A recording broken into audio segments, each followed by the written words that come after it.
Hai semua, di video ini kita akan mengeksplorasi tentang rencana pengembangan moda transportasi canggih berupa mobil terbang yang akan beroperasi di IKN Nusantara. Ibu kota negara Nusantara telah memasuki babak baru dalam perkembangan teknologi transportasi dengan rencana pengembangan mobil otonom dan taksi terbang. Hyundai, perusahaan otomotif ternama, bersama dengan pemerintah dan industri lainnya, berkomitmen untuk mewujudkan visi IKN sebagai smart city canggih dan ramah lingkungan. Berita mengenai proyek mobil otonom dan taksi terbang ini telah menarik perhatian banyak pihak dan banyak harapan yang terletak pada realisasi ini. Jadi langsung aja kita mulai.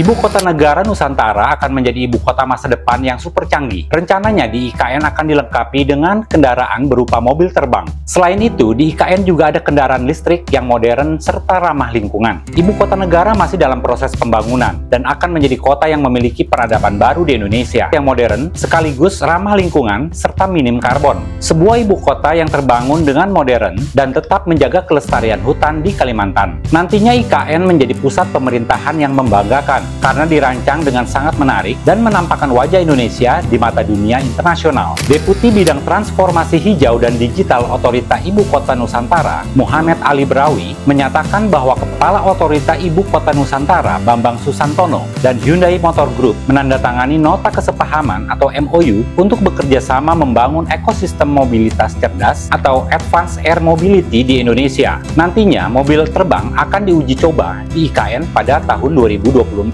Ali Brawi melanjutkan, kerjasama ini bertujuan untuk mengembangkan mobil terbang. Pengembangan ini menjadi yang pertama kalinya bagi Indonesia. Sementara di dunia, konsep mobil terbang juga masih dalam pengembangan. Sudah ada tahap-tahapnya, mulai dari joint study, joint research, ini kita lakukan. Artinya, kita harapkan kita menjadi salah satu pusat pengembangannya. Ali juga mengatakan, mobil terbang menyerupai sebuah drone dapat berisi penumpang dan barang. Salah satu fungsinya adalah untuk lebih mudah menjangkau daerah-daerah yang sulit ditempuh melalui jalan darat dan perbukitan. Mobil otonom adalah kendaraan tanpa pengemudi yang dilengkapi dengan teknologi canggih seperti sensor, kamera, dan kecerdasan buatan yang memungkinkan mobil dapat mengemudi sendiri tanpa intervensi manusia. Teknologi ini berpotensi mengurangi tingkat kecelakaan lalu lintas karena mengurangi kesalahan manusia saat mengemudi dan meningkatkan efisiensi transportasi. Dengan mobil otonom di IKN, kemacetan di jalan raya dapat diatasi dan warga kota dapat menikmati perjalanan yang lebih lancar dan aman.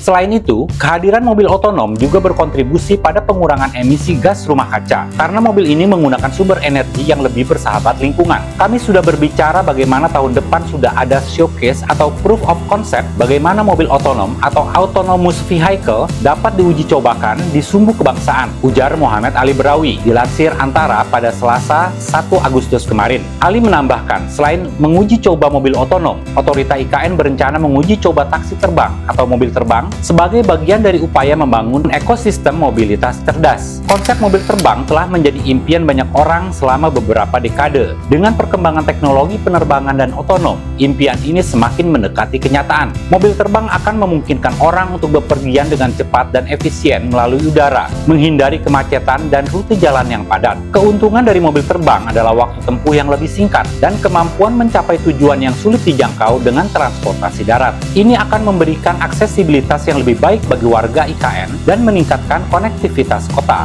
Otorita IKN juga sudah melakukan Memorandum of Understanding dengan salah satu provider teknologi dari Korea Selatan untuk mengembangkan Urban Air Mobility atau taksi terbang atau Sky Taxi. Uji coba tersebut siap kita lakukan juga pada tahun depan, ujarnya. Pemerintah membangun IKN bukan untuk 2024, tetapi tahun 2045. Diharapkan pada tahun tersebut teknologinya sudah mencukupi untuk mewujudkan IKN sebagai smart city. Dengan uji coba mobil terbang, maka akan menjadi salah satu pionir pengembang teknologi. Akan ada lompatan teknologi di IKN dan sangat membanggakan. Teknologi mobil terbang ini pun belum diproduksi secara massal, sehingga masih membutuhkan berbagai pengembangan. Saat ini Otorita IKN tengah mengembangkan teknologi yang bisa digunakan untuk tahun 2035 termasuk mobil terbang. Keberadaan mobil terbang di IKN menjadi sesuatu yang membanggakan sekaligus revolusioner. Masyarakat menjadi penasaran seperti apa bentuk kendaraannya. Sebenarnya, IKN memang dirancang sebagai ibu kota yang ultra modern dan menjadi kota kelas dunia. Selain ada mobil terbang, di IKN akan dirancang sedemikian rupa sehingga hanya kendaraan listrik yang boleh melintas di dalam IKN. Oleh karena itu, pembangunan infrastruktur pendukung dan teknologi modern juga diberlakukan di sana. Hyundai telah menegaskan komitmennya dalam mendukung pembangunan IKN sebagai smart city yang berfokus pada mobilitas ramah lingkungan. Perusahaan ini berinvestasi dalam riset dan pengembangan teknologi canggih untuk memastikan keberhasilan proyek mobil terbang. Dengan memanfaatkan teknologi energi bersih dan bahan bakar ramah lingkungan, Hyundai berupaya untuk mengurangi jejak karbon dan mendukung upaya global untuk mengatasi perubahan iklim. Diharapkan bahwa uji coba mobil terbang dapat dilakukan di IKN pada tahun mendatang. Uji coba ini akan menjadi tonggak penting dalam menilai kinerja dan efisiensi teknologi dalam lingkungan perkotaan yang sesungguhnya. Menteri Pekerjaan Umum dan Perumahan Rakyat Basuki Hadimulyono menyatakan bahwa pembangunan ibu kota negara di Kalimantan Timur terus dikebut. Proyek IKN Nusantara membawa banyak teknologi dan akan menjadi kota kelas dunia. Menteri Basuki menambahkan, dalam proses pembangunannya ditentukan 3 target capaian IKN sebagai kota kelas dunia di masa depan. Pertama, IKN akan menjadi kota 10 menit yang dirancang untuk pejalan kaki. IKN akan menjadi kota 10 menit karena transportasi umumnya sangat mudah. Kedua, 75% area IKN merupakan ruang hijau. Ketiga, IKN masuk 10 kota layak huni terbaik, cerdas, dan aktif di dunia. Visi Ibu Kota Nusantara mengusung kota dunia untuk semua, sehingga visi Nusantara tersebut menegaskan bahwa pembangunan dan pengembangan Ibu Kota Nusantara akan tata kelolanya berstandar global, kemudian menjadi mesin penggerak bagi Kalimantan, dan menjadi pemicu penguatan rantai nilai domestik di seluruh kawasan timur Indonesia.